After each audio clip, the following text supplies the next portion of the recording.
আমরা 2009 সালে হাসিনা সরকার পরিকল্পিতভাবে বিডিআরে হত্যাকাণ্ড ঘটাইছে।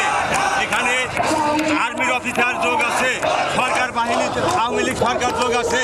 আওয়ামী লীগ সরকার এই আর্মির অফিসার দিয়া এই হত্যাকাণ্ড ঘটাইছে। ভারতের নৌবাহিনী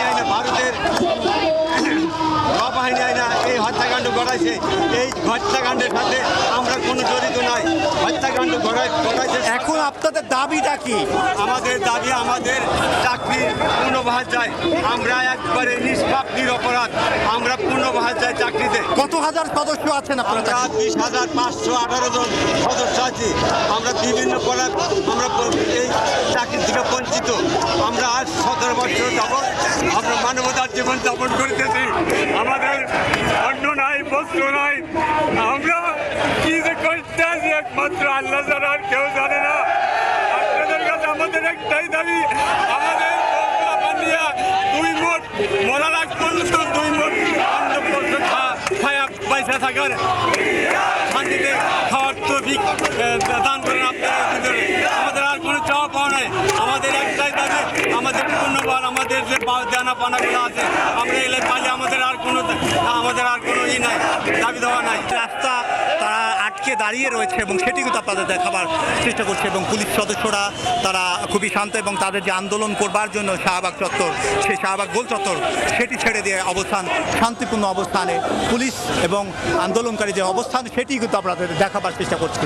এবং হাজার হাজার বিডিআর সদস্যরা রাস্তায়, কেউ ছাতা এবং কেউ মাথায় গামছা, কেউ অন্য ধরনের কাপড় দিয়ে কিন্তু এই রোদ নিবারণের চেষ্টা করছেন এই বিডিআর সদস্যরা। এবং তারা যে এই প্রচণ্ড রোদের মাঝেও তাদের যে আন্দোলন সংগ্রাম চালিয়ে যাওয়ার যে চেষ্টা করছে। আমি একজন চাকরিচ্যুত বিডিআর সদস্যের সঙ্গে একটু কথা বলবো যে আপনাদের দাবি, দীর্ঘদিন ধরে আন্দোলনের সংগ্রামে তাদের দাবি জানিয়ে রাখছেন।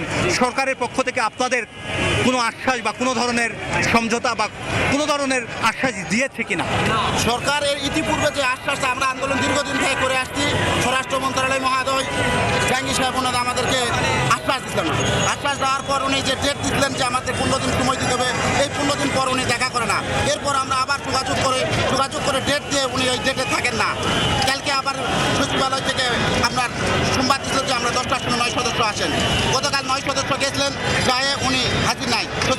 সচিব মহোদয় বলেন যে আপনাদের আবেদন জমা দিতে। আমরা এই আবেদন তো দীর্ঘদিন থেকে জমা দিয়ে আসছি, প্রায় 1 বছর হয়ে আসছে। আজকে আবার আলটিমেটাম দেওয়া ছিল তাদের সঙ্গে, যে আমরা ডিএমপি কমিশনের সাথে কথা ছিল যে 10:30টার সময় আমাদের 9 সদস্য স্বরাষ্ট্র উপদেষ্টা মহোদয়ের সঙ্গে সাক্ষাৎ হবে। উনি সাক্ষাৎ না করে চলে গেছেন। উনি বলছেন আমি সাক্ষাৎ করবো না। এখন আপনারা শাহবাগে অবস্থান নিয়েছেন, এখানে কতক্ষণ অবস্থান করবেন? আমাদের কর্মসূচি না দাবি দেওয়া না হলে আমরা আন্দোলন চালিয়ে যাব।